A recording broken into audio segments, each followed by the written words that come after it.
This noon, state lawmakers here in New York are now ready to pass New York's new budget after a standstill that's been going on since Saturday.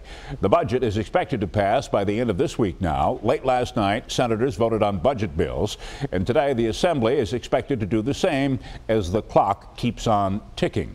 7 Eyewitness News reporter Liz Lewin is in our newsroom today with the latest on the state budget.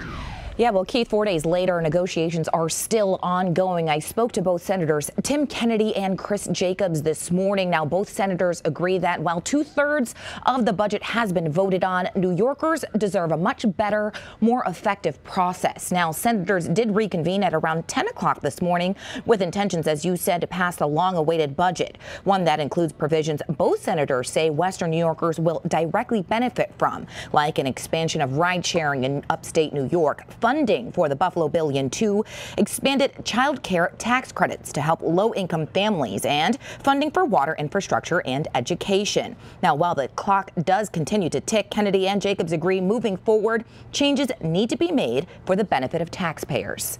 New Yorkers deserve a government that's functioning in their own best interests and not a government that's delayed because of petty politics. And unfortunately, that's what we've seen over the last week. I think there's a lot of improvements we can do, and I'm going to be talking about reforms that are needed. So this sort of last-minute negotiation, kind of crisis decision-making, it doesn't need to happen this way.